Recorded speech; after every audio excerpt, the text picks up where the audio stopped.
Brands really owe it to their consumers to be truthful about culture and about supporting those voices in their marketing campaigns and in their creatives. On this week's Listen In, our topic is hearing the voices of diverse content creators. I think, there's been an awful lot of focus as a nation recently on diversity and inclusion and belonging in our culture. And it's put an intense amount of scrutiny on brands and advertisers on how that's represented in that space. And of course, that extends into the content creator space. And so today I have a guest, Grace Lin, who is a Google marketing manager. And Grace, I want to tell you that one of the first things that made me excited about having you on the show is that you're such a great listener. The calls thanks.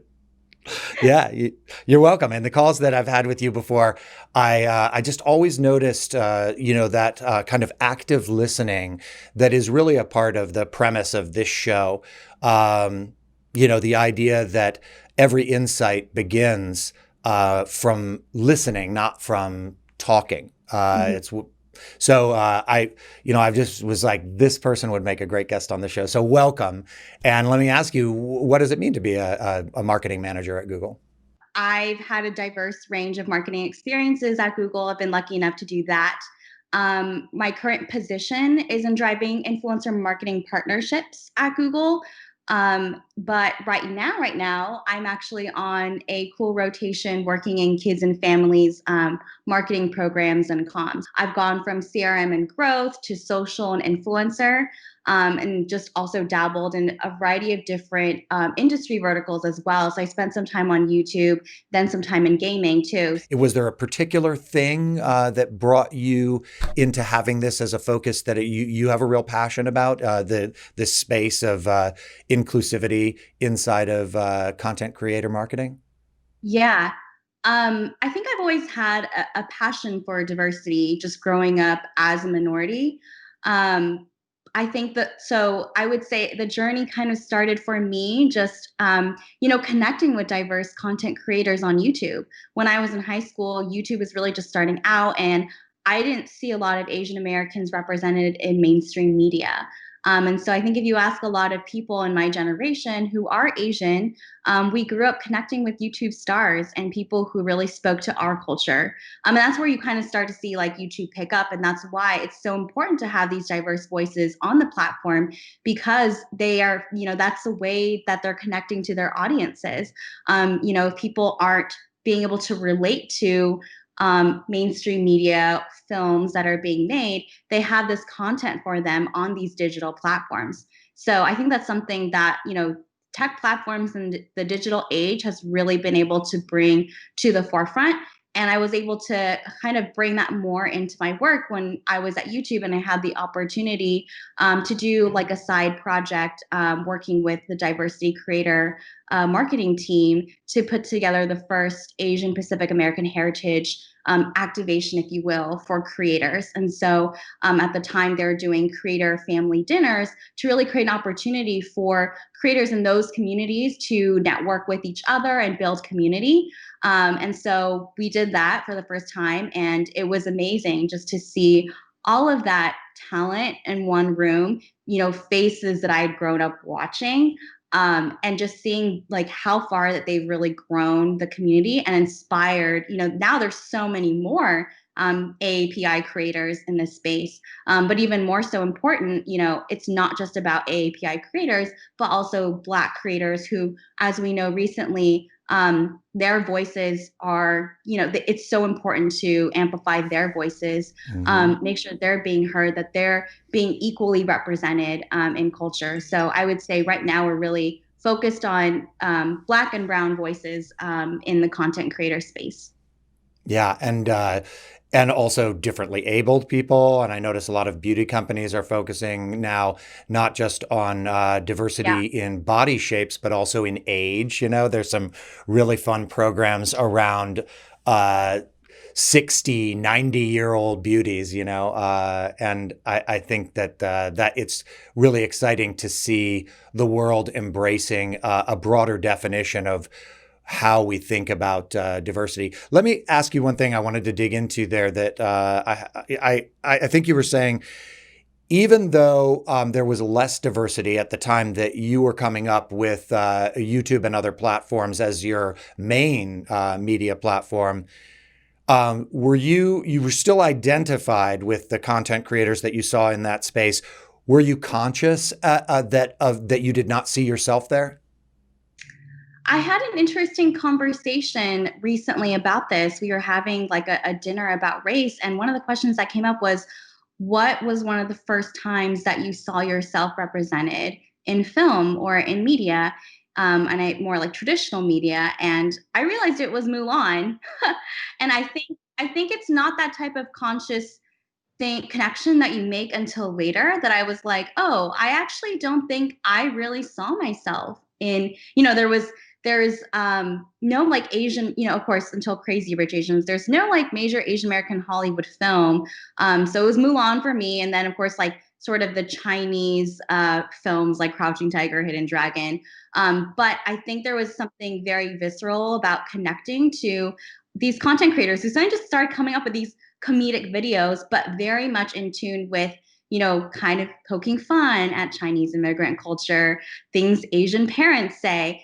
And just that, like, that sparked an instant connection because they were talking about things and relating to you in a way that no one else was really doing. So, I want to take a side. This is something I haven't really done before, but I wanted to try out, was like doing a sort of a content creation for dummies section of the show, where before we dive deep, if we talk about, what is the terminology, like a video glossary, that we're going to use today. I wanted to ask you, who do you call a content creator? Do you have a way of defining that? Yeah, I think it's so funny how like there's all these different terms now and people use them really interchangeably. I think a content creator is, someone who I think whose line of work is in creating, or producing really high quality, either written or visual content. But they're not necessarily an influencer. It's like it can be their passion, or it can be like for you, this show. But it can also actually be like they're a photographer, they're a designer, or they're a writer, and they're putting out that work, onto a platform, usually social media, or it can be a blog. And that's kind of like the main thing that they do. That's what I think of when I think of, someone tells me that they're a content creator. That's great. So it's, from your perspective, kind of agnostic to brands and advertising. Yes, 100%. Yeah. So then do you have a separate definition for influencer? I can sense that you do, which is really cool, because in my other life as, a creative director at Ayzenberg, I noticed that we've increasingly been treating content creator as the new version of influencer, and in some ways, influencer is starting to become, I'm not going to say a dirty word, but like we try it, like there's been some of my peers have been arguing that it is somehow a little bit demeaning of the artistic input of content creators. So tell me about your feeling about how to use the word influencers and how it is different from content creators. Yeah, I think of influencer more as defined by their social digital following, right? Like usually it's significant. They have a big social following. They have a connection to that community and a way of engaging with their fans. So an influencer is someone who has a large following. They can be a content creator, but they can also be just a famous person, like a celebrity. They don't have to be like social native content creators. And so I do think influencer as, almost if you're thinking of like a Venn diagram, both content creator and influencers being like really big circles, and sometimes they overlap. More often than not, they do overlap, because most influencers these days they're, social natives. So they start by, and they gain traction by, through their content, whether it's funny videos, dances, what have you. It's usually what we think of as most influencers nowadays that we are thinking of, that we partner with as brands, are content creators also. And that's why we partner with them, is because they are able to, provide their own creative direction on a brief or, piece of content that we're giving them. That's really great. I have never thought about that Venn diagram as clearly as you just outlined it, because you set up, my next question was going to be, and then how do celebrities differ from influencers or content creators? And I'm going to see if I'm catching the Grace Lin vibe and lesson here. But I think celebrities are inherently influencers from your perspective, right? Because they've been, they may not be super social media savvy or big content creators, but would you say that they're by definition influencers? I would say they're by definition influential, but it doesn't necessarily mean that they are influencers in the sense that you would partner with them from a marketing perspective, because some people just are dark off of social media. But there are ways that you can partner with them. For example, if someone's really just well known and beloved, seeing their face in a video, right, can still drive social proof and social impact. And so it is like kind of fuzzy, but that's sort of how I view it. Is this person is influential, but do they necessarily have influence in the social sphere? That's a little bit different, and it depends on whether or not they have a social channel, or whether someone would be excited to see them like on the platform. Got it. And by the way, platforms, super content creation for dummies. But how do you define platforms? And what is the array of the platforms that you think are top of mind for you now? Yeah, platforms, a lot of different definitions, but in the influencer and content creator like marketing space, they are usually referring to social and digital, essentially mediums and tools that creators use to connect with their audience or reach like a massive audience at scale. And so most of those are social networks, right? Personal social channels like Facebook, Twitter, Instagram, TikTok, YouTube. So these days, like those are the major platforms that come to mind. And if you look at it from just like a pure monthly active users or just how many users are on the platform, you see Facebook, YouTube, Instagram, and then now TikTok as like sort of an up and coming platform, as sort of the biggest tech and social media platforms out there. I would say the top two that I usually see are Instagram and YouTube. And then if you want some sort of, extra like tweet or social post, that would usually come in through Twitter. And then how do you think about what the KPIs are for the metrics behind a content creator or influencer's reach and power and value? Yeah, there's different KPIs when you're thinking about like how to select an influencer or content creator versus maybe the end KPI campaign KPIs that you're trying to drive. So I'll speak to kind of the KPIs that you would use maybe to select a content creator. First is you definitely want to look at their following. You also want to look at their views per video. And usually, a lot of what influencer agencies will do is kind of determine a valuation depending on a cost per view. But you also want to look at just beyond, like, so social following is probably like the best way to measure like how you choose, in addition to their views per video. But you also probably just want to look at, is there anything else that they're involved in that reaches like a much bigger audience? Are they involved in any TV shows? Are they involved in any other collaborations with celebrities or other creators that kind of give that added, potential impressions that you wouldn't get by just looking at their pure social following? Yeah. We try to think about a blended version of that we call earned media value, Right. kind of looking at the way that it all adds up to be, how much would I have to spend on traditional media in order to achieve the same kind of reach and impressions, right? Right. Right. And the last thing that I wanted to ask about in terms of like the, glossary was content marketing itself.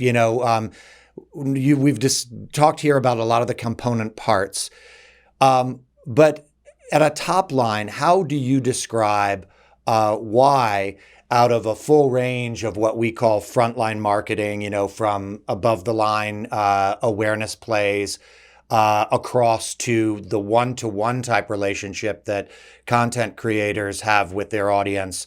What is the special value down at that, and why should brands be doing content creator marketing? Yeah. I mean, the biggest thing is that's where the audiences are. Like people spend way more time on these social platforms, and digitally than they do on traditional mediums these days. And they're just constantly consuming content. They're just scrolling through, watching all these videos. People spend, I think I was reading up a stat that they spend 40 minutes on YouTube every day, over 50 minutes on Instagram.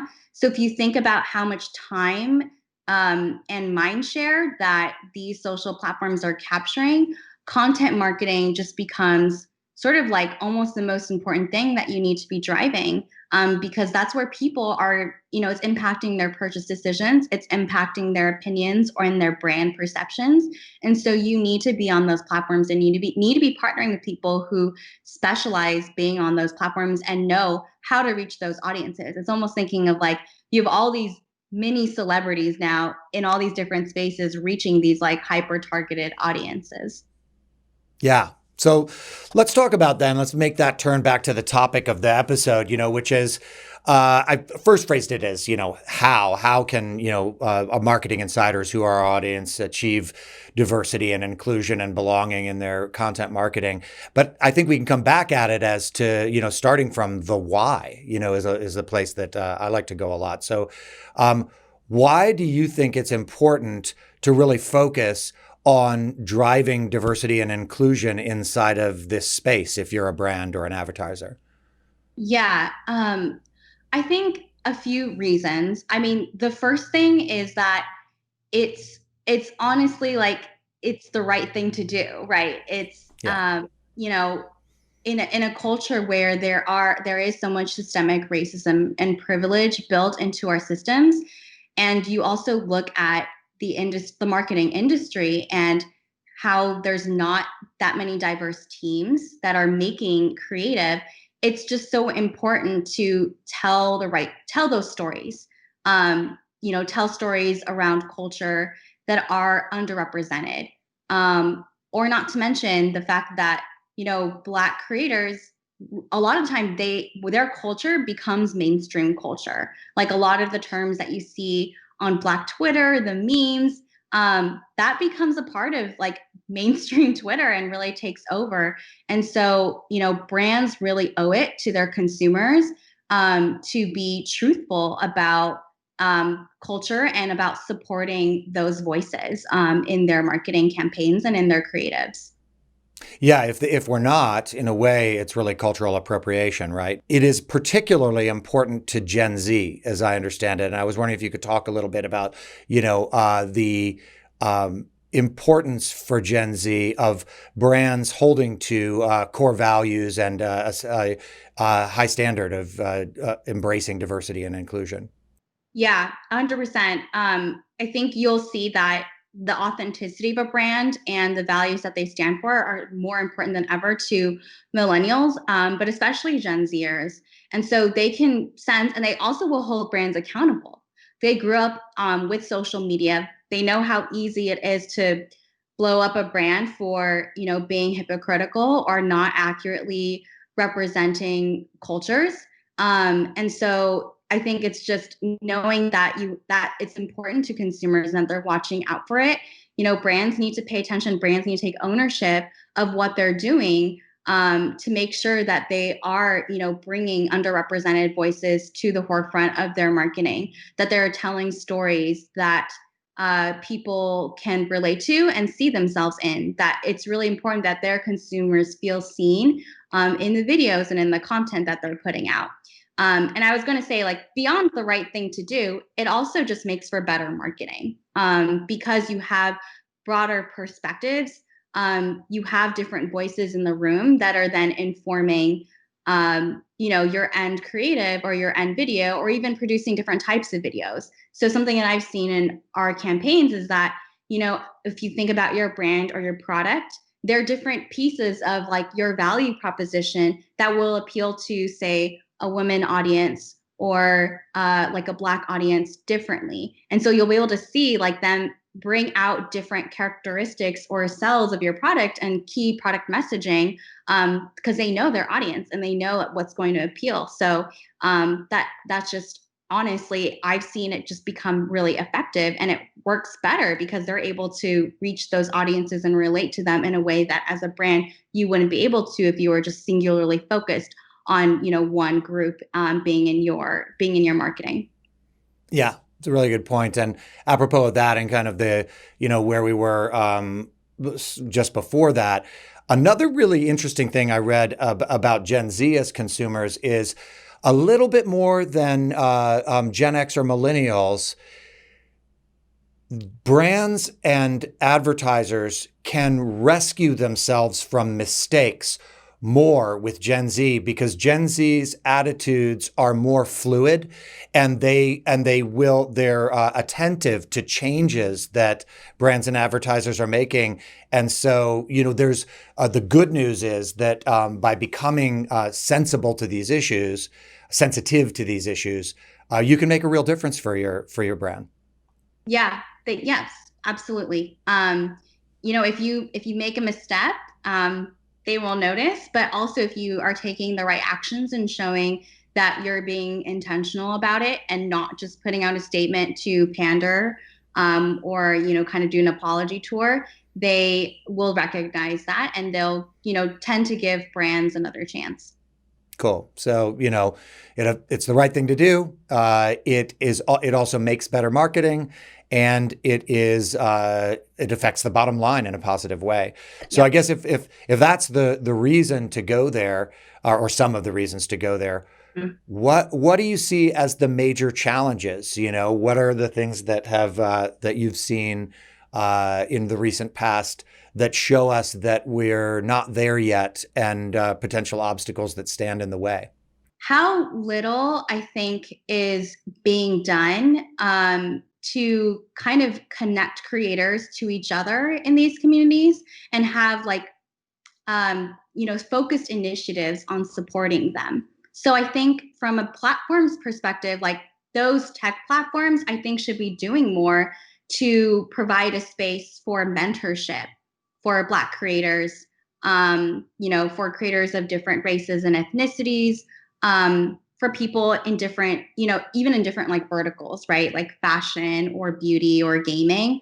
They should be providing a space for creators to kind of, bring to light some of the issues that are going on that might be unique to them. And also, providing them the funding to bring, I was just reading that Instagram, and of course, we know YouTube is investing now in amplifying the voices of Black creators and making sure that they're funding, Black-owned businesses, Black entrepreneurs, and making sure that they have, are represented equitably on the platform. So that's something that I've seen. When you said that, it also highlighted something that I've discovered is true about is a principle to think about when leveraging content creators and marketing in general, which is celebrating their voice and their instincts about their content. It's oftentimes brands can get hung up on trying to achieve the same thing in influencer marketing that they do in their above the line broad awareness brand marketing, where they have strict standards about colors and logos and guidelines for, they write a content creator brief, and they have so many stringent guidelines that they, are no longer letting the content creator produce the content that generated their fan base, which is what their brand is going after. And now what you lit up for me there was they're also just not letting diverse content creators be themselves. Yeah. Or, sometimes it comes up with the algorithms, right, that are, embedded in the technology itself. And they're finding that those algorithms favor one group over the other. Like one group is being seen more than the other. And so how do you address that issue? I was going to say another key challenge, right, is when you're actually doing these influencer campaigns, it's very hard to if you set diversity as a KPI and you say like, hey, I want my creators to represent a variety of different groups and perspectives, race, sexual orientation, body shape, different ages, differently abled people. And it's a lot, it's really hard to find that data, right? We were talking about like, there's no database out there that allows you to identify that. A lot of time you just kind of have to make those notes on your own. And so that is a challenge when you're looking for those creators. And it's hard to find them because you just kind of have to really dig in deep, and it's not easily accessible. Yeah, and there are some trends, right, in how the curators of influencers, either inside of brands or at content creator agencies, we've seen if you're just chasing the follower numbers, for example, you're not likely to necessarily drive diversity and inclusion, right? And there are other, like, how do we expand our set of parameters in what we're looking for to really draw on the full base of influencers that are out there? Right. And to my point earlier about, sometimes more groups are seen than others on a platform. That's where like going by pure social following numbers might be a hindrance, because it might only bring up, creators with large social followings, but maybe they don't have as an engaged audience. And they're also not, representative of different communities, because that's just not, what is being brought to the front of the platform. So they don't get as many views or as many followers.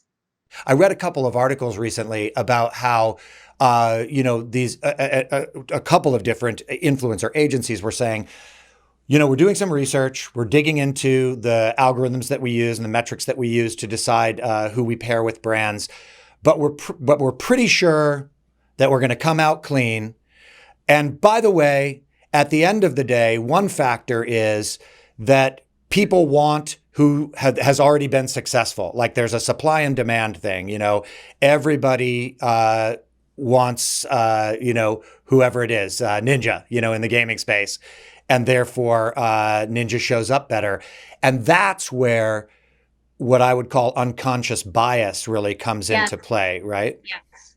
Yeah. And that's why it's important also to have people in the room, on those teams that are making those decisions and making those selections, to check their unconscious biases, and also be hiring people on those teams who are from underrepresented communities, because they can understand, they have an affinity to those groups, and they can help bring that perspective in when they are, selecting or making recommendations of good content creators, good influencers that might be a good fit for the campaign. Yeah, and then moving onward past just the challenge of finding the right diverse set of content creators, then comes that nuanced question of, are you treating all of these content creators inside of your portfolio the same way? So like we're seeing a lot of talk about disparity in terms of payment between content creators of different backgrounds, and I wonder if you could speak to that a little bit. How do you see, what are the issues beyond just finding the right people that we need to be thinking about around this question? Yeah. So glad you brought that up, because it's actually, it started quite recently. An Instagram account opened up called Influencer Pay Gap. And that only started recently because of all the racial justice discussions that have been happening in the US and around the world. And it really brought to light just, the disparity that's there, the huge disparity that's there across, Black LGBT creators, especially, and how much, they get underpaid for their content, as opposed to someone who is white might be able to get from a brand. And so I think the most important thing is I feel like that issue, and also the data, hasn't really been brought to light. And so I think this is kind of the beginning stages of a conversation about pay equity. So I think it's kind of two ways that um, influencers and content creators need to hold brands accountable by, kind of using this data to help them negotiate better. I also think that, this is where creating those spaces and those community groups on these platforms is important, because it's important for these groups to be able to mentor each other, to teach each Yes. other, how to negotiate. For content creators who are starting out, how do you show your value and ask to be paid for what you're worth. And also, I think on the brands, they have a responsibility to also be doing that check. You know, sure, like maybe just purely based on social following numbers. They don't see like this. It's not apples to apples. But are they really taking into account the full value that, say, a diverse creator would be able to bring in? Yeah, definitely. Um, Yeah, I know that ultimately comes down to transparency. Like as we start to Yep. kind of look at the solutions that are available to us. I read about a Facebook group that has evolved for diverse content creators in which people are beginning to try to share with each other the terms of the deals that they're getting. Because frankly, it may not be as insidious as it sounds, but a lot of them deal with non-disclosure agreements. They work in their Sure. silo and they're Yep. not allowed to share contractually the terms of their agreement with their peers. And, that doesn't help. That doesn't help us to, like you said, gather the data and make a change, right? Yeah, yeah. It is definitely a hard line to walk. But I do think that, anonymizing the data, allowing them to even just have those discussions, creating spaces for mentorship, for teaching, for education, is really important. And also some things that I've seen like other brands do is creating networking opportunities for brands on the platform to network specifically with diverse creators, because it allows them to like actually see the creators in this space and be like, oh, okay, it's not just my usual batch of these like top creators here. There's so many other voices out there, and I should be partnering with these people. Yeah, it sounds like YouTube has really been at the forefront of thinking about how to handle these questions. You mentioned that there is a diversity creator marketing team, right? Yeah. So when I was on the team, there was a team as part of, working on creator marketing programs, that did look at strategic groups on the platform and just looked at, um, Black creators. So that's how like YouTube Black, as kind of a hashtag in the community, popped up. I think it first originated, of course, on YouTube, and then the hashtag started being used on Twitter. And so they noticed that creators were naturally identifying as that, and so they specifically looked at, how can we lift up the voices of creators from these different diverse groups.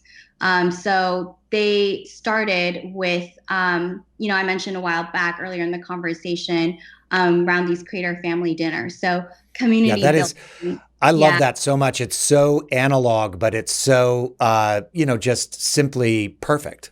Yeah. Yeah. And I remember some of the feedback that we got was creators were saying to us, like, we don't really get to be in a room like this with each other. And so just having the space to talk to and network with each other is so invaluable to us. So they really loved it for that reason. But Yeah, it also, reminds me, by the way, I don't want to yeah, interrupt your train of thought too much. of If you can course. hold on, one thing I wanted to hit on earlier in terms of the challenges that we missed was tokenism. Is that Mhm. so many of those influencers from diverse backgrounds find that they're selected to be the one LGBTQ Yep. person in the room. Yep. Yeah. Yeah. Sorry to like, again, I guess sort of derail a little bit from the conversation that we were having, but that brings me to kind of the point of, brands need to be thinking about diversity at the very beginning of their campaign strategy and planning. It should not be a box that they're checking off, because that is tokenism, that is like pandering. And so, nowadays there's a word out there that people are saying it's performative activism, or, Wow. performative support. And so that is being performative. If they're just looking for it to kind of check off the box, you should be thinking of like, how do diverse voices fit into our campaign narrative, and how do they, how does it fit in with our overall strategy and content that we want to get out there? Yeah. And what are some other solutions? I wonder if you've done, I'd been doing some reading as well and about interesting case studies with individual brands. And I wonder like but they also point towards categories of things that Yeah. that one can do to provide solutions to these challenges of driving diversity and inclusion in content creator marketing. What do you think of as, aside from transparency, aside from pulling together family dinners, what are some other potential solutions for us? Yeah. It's so complex, right? There's not like I wish I could just be like, here's like the things that we can do. I do think a big part of it starts with like agencies, right, who are involved in this, hiring, people who are in minority groups to be to be on the teams, because it's really important to have that perspective and knowledge of being sensitive to knowing, okay, who are, like understanding the importance of having multicultural voices. And so usually having someone who is multicultural or who understands that perspective to be on the team really helps with kind of even formulating these campaign strategies, or making sure that diversity is part of the conversation at the very beginning of influencer campaign selection or planning. So I think that's like, one big solution where, everyone's talking about broadening hiring to making sure that it's representative of the population. I think that's like sort of the number one thing that really needs to happen.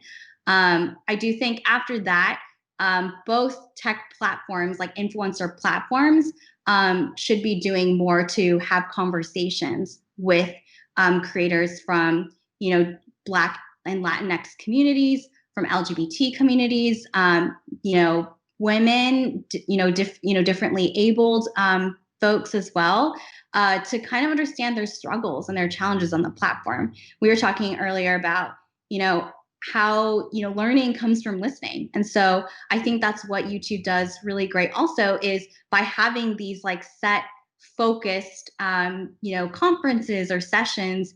They're really giving the space for these creators to talk directly also to YouTube and the brand about, their key challenges on the platform, their concerns. And that also starts the conversation of platforms learning what they can do better to support these content creators and making sure that their voices are not being hidden.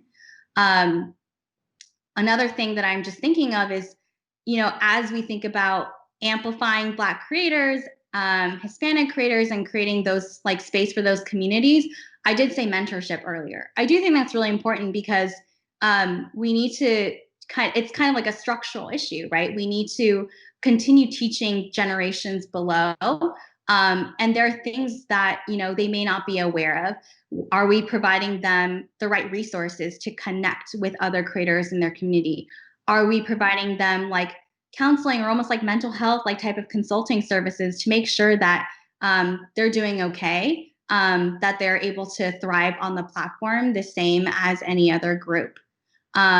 And I think we mentioned too, like from a brand perspective, honestly, having some type of database, or like as brands plan for their campaigns, demanding that as a criteria in influencer selection from their agencies, holding agencies accountable to that, like as sort of like a KPI also, is I think another solution. Is just, it has to become part of the conversation at the beginning. Yeah, another one that came up for me is in observing programs that I thought were really cool, is experimenting with crowdsourcing the choices that you're making. What I mean by that is I read about something that Sephora did called Sephora Squad, where they basically decided to create a program with 24 influencers or content creators. But instead of doing it based on following, they did it based on self-submissions that had nothing to do with following. Like people self-submitted, I would like to be your influencer.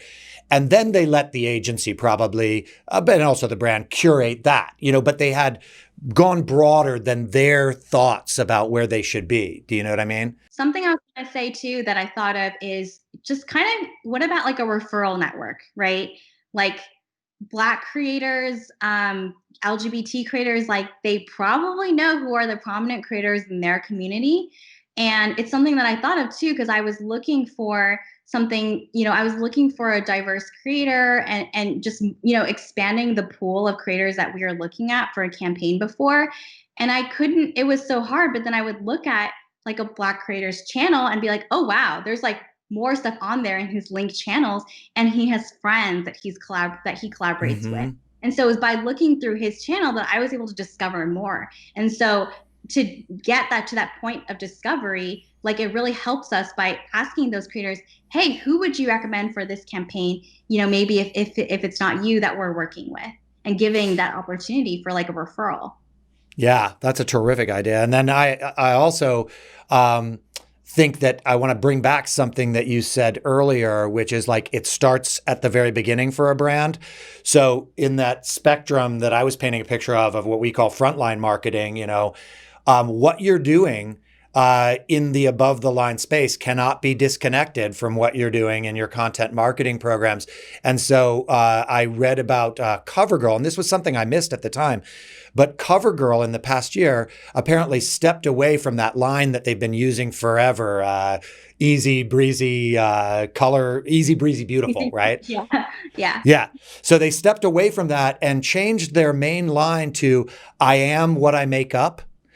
And what they're doing there is they're trying to signify from the very beginning in their, at their above the line end of their work, that they are now interested in how women define themselves and define beauty for themselves. And then you see that rolling all the way down to how they've executed their content marketing programs. Much less obvious how to execute a content marketing program around easy, breezy, beautiful. Right. Yeah. Again, like listening and broadening the perspective of, how does your marketing message, or taglines these days like evolve, right? As things like intersectionality are coming up, people just have people have different layers, and they want to see those different layers represented in media and in brand stories. They want to see themselves on the screen, and it doesn't mean just putting them into one box.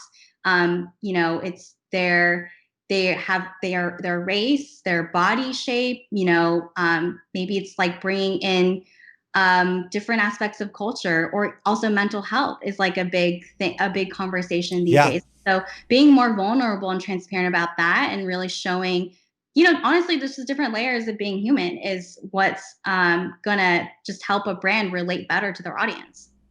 Yeah, we all win. Well, the content creators win because they get to be themselves and express themselves to a larger and larger audience.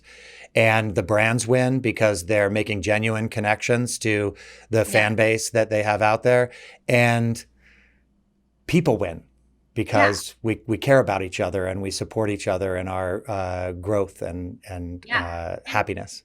Yeah, and brands get to tell just deeper, richer stories, right? There's just more depth to it if they're bringing in different perspectives. Well, thank you for spending so much time with me today and shedding light, I think, on a lot of really, really powerful facets of this discussion. And what I really would love to do is to come back together, 6 months in a year or whatever, and see, what both you and I individually have been able to accomplish in our spheres, but also, how we see the industry adapting to Grace Lin's call to action. I think it should be an industry-wide call to action. So I'm really hopeful. I think I've been seeing a lot more conversations about this, people writing about this now in light of what's been happening in the world. So I'm excited. I think, reckoning is coming, and I think I'm really excited to see what people are going to do to address it. Thanks so much for joining us for this episode of Listen In. You'll always find us streaming on LinkedIn, along with live chat comments from myself and guests. After the stream is over, we archive the show here on our LinkedIn page for Ayzenberg, and you'll also find the episodes at AListDaily.com. So have a great week, and as always, keep your ears on.